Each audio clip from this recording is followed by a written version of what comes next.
یہ ذہین اور جینیس انسان تھا، اس نے فوراً یہ ترکیب سوچ لی کہ کیا اثر ہوگا لوگوں کے اوپر. ہاں یہ معلوم ہوتا ہے تمہاری سازش ہے، یہ موسیٰ بھی تم ہی میں سے ہے، تمہارا گرو گھنٹال ہے، اور تم نے یہ سازش کی ہے، اور یہ نورا کشتی تم نے کی ہے یہاں آ کے میرے دربار میں، اور تاکہ تم لوگوں کو دھوکہ دو. ان ھذا لمکر مکرتموہ فی المدینہ، یہ تمہاری ایک سازش ہے، چال ہے جو تم نے شہر کے اندر اس کا تانا بانا بنا ہے، لتخرجوا منھا اہلھا، تاکہ یہاں سے اس ملک کے جو رہنے والے مالک جو ہیں، مالکان دیہ جو ہیں، ان کو تو تم یہاں سے بے دخل کر دو. فسوف تعلمون، تو تمہیں ان قریب پتہ چل جائے گا کہ تمہارے اس کرتوت کی سزا کیا ہے. لأقطعن أيديكم وأرجلكم من خلاف، میں کاٹ ڈالوں گا تمہارے ہاتھ اور تمہارے پاؤں مخالف سمتوں سے، یعنی دایاں ہاتھ اور بایاں پاؤں، یا بایاں ہاتھ اور دایاں پاؤں. ثم لأصلبنكم اجمعین، اور پھر تمہیں میں سولی دے دوں گا سب کو. قالوا إنا إلى ربنا منقلبون، ان پر وہ حق ایسا منکشف ہو گیا کہ اس کے باوجود وہ کھڑے رہے. ان کا ٹھیک ہے، ہم تو اپنے رب کی طرف لوٹ کر ہمیں جانا ہے، اور ہم پر حقیقت منکشف ہو گئی ہے. وما تلقم منا الا ان آمنا بآیات ربنا، تو ہم سے کس بات کا انتقام لے رہا ہے سوائے اس کے کہ ہم مان لے آئے اپنے رب کی آیات پر، لما جاءتنا، جبکہ وہ ہمارے پاس آ گئی. ربنا افرغ علینا صبرا، اے رب ہمارے ہم پر ادھیل دے صبر، ہم پر صبر جو ہے بافراغت ہمیں صبر عطا فرما دے. وتوفنا مسلمین، اور ہمیں وفات دیجو مسلموں کی حیثیت سے ہی، یعنی ایسا نہ ہو کہ اس کی سختیوں کو جھیلتے ہوئے کہیں ہمارا دامن و صبر جو ہے وہ ہمارے ہاتھ سے چھوٹ جائے، ہم کہیں کفر میں دوبارہ لوٹ جائیں. اے اللہ ہمیں صبر و ثبات اور استقامت عطا فرما. ربنا افرغ علینا صبرا وتوفنا مسلمین. وقال الملأ من قوم فرعون اتذر موسى وقومه ليفسدوا في الارض ويذرك آلهة. اب یہ کافی دنوں تک معاملہ رہا، ظاہر بات ہے کہ اب اتنی بڑی بات ہو گئی. اب حضرت عیسیٰ جو اپنی دعوت و تبلیغ میں لگے ہوئے ہیں، اور جو ان کی قوم تھی نا بنی اسرائیل، اس کے اندر وہ جا رہے ہیں، انہیں آرگنائز کر رہے ہیں. وہ لوگ جو ہے نوجوان ان کے لیے جمع ہو رہے ہیں. اب جو اس قوم کے بڑے بڑے لوگ تھے آل فرعون کے، اب وہ دیکھ رہے ہیں، وہ سرگوشیاں کر رہے ہیں فرعون کے ساتھ محل میں جا کر. وقال الملأ من قوم فرعون، اور کہا قوم فرعون کے سرداروں نے فرعون سے، اتذر موسیٰ وقومہ ليفسدوا في الارض، کہ بادشاہ ملک معظم، کیا آپ فرعون کو اس کو موسیٰ کو اسی طرح چھٹی دیے رکھیں گے، اور اس کی قوم کو کہ اب وہ آپ کی قوم کو ليفسدوا في الارض، زمین کے اندر فساد مچائے؟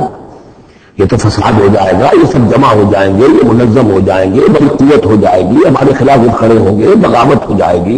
تو یہ جو آپ نے چھوٹ دے رکھی ہے یا سوچ بھی غور کیجیے. اتذر موسیٰ وقومہ، کیا چھوڑے رکھیں گے آپ موسیٰ کو اور اس کی قوم کو؟ ليفسدوا في الارض، کہ زمین میں فساد نہ کریں. وَيَذَرَكَ وَآلِهَتَكَ، اور آپ کو بھی چھوڑ دے اور آپ کے آلہہ کو بھی چھوڑ دے. یا نوٹ کر لیجیے، ان کے بھی الہ تھے، ان کا سب سے بڑا الہ معبود سورج تھا. لہذا یہ نہیں تھا کہ وہ خدا صرف فرعون کو مانتے تھے. فرعون کی خدائی تھی سیاسی، کہ حکومت لے لی، اختیار دے رہا ہے، ساورنٹی لے لی. یہ خدائی تھی فرعون کی، یہی خدائی کا دعویٰ تھا نمرود کا.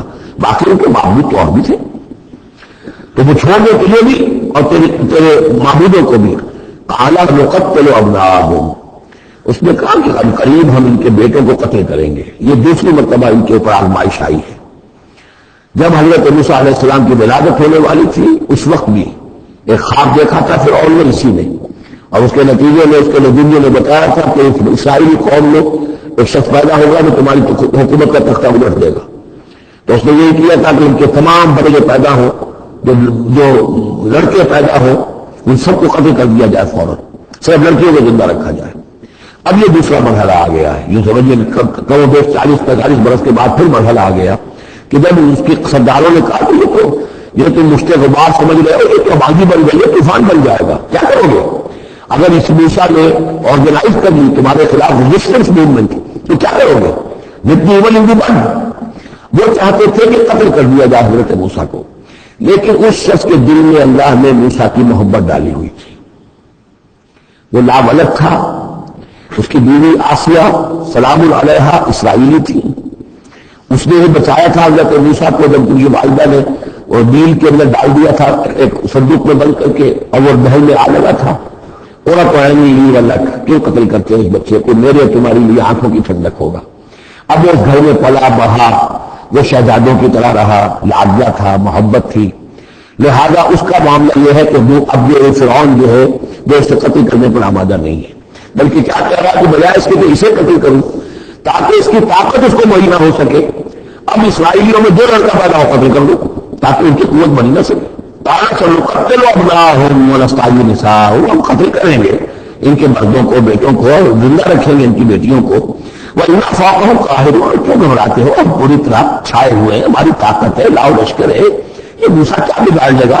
کیا اس نے ہمارے خلاف بغاوت کرا دینی ہے؟ قال موسیٰ لقوم استعینوا باللہ واصبروا، حضرت موسیٰ نے کہا اپنی قوم سے جو بھی ان پر ایمان لے آئے تھے، اب صبر کرو اور اللہ سے مدد چاہو۔ ان الارض للہ، زمین اللہ کی ہے، یورثھا من یشاء، وہ جس کو چاہتا ہے اس کا وارث بنا دیتا ہے، من عبادہ، اپنے بندوں میں سے، والعاقبۃ للمتقین، لیکن یہ کہ عاقبت جو ہے، آخرت ظاہر بات ہے کہ تقوی والوں کے لیے۔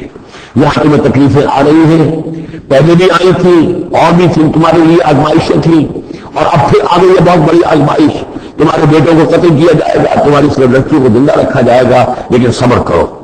استعینوا باللہ واصبروا ان الارض للہ یورثھا من یشاء من عبادہ والعاقبۃ للمتقین قالوا اوذینا من قبل ان تأتینا ومن بعد ما جئتنا۔ وہ بڑی بے بسی کے عالم میں کہتے ہیں موسیٰ ہمیں تو ایذا پہنچی تمہارے آنے سے قبل بھی اور تمہارے آنے کے بعد بھی، ہمارے حالات کے اندر کوئی تبدیلی نہ ہو پائی، ہمارے ساتھ وہی سختیاں جو پہلے ہو رہی تھی آج بھی ہو رہی ہیں۔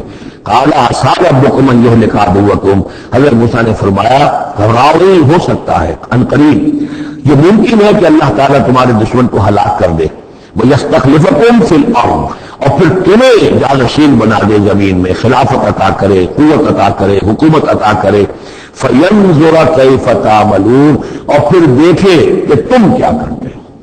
بارک اللہ لی ولکم فی القرآن العظیم ونفعنی وإیاکم بالآیات والذکر الحکیم۔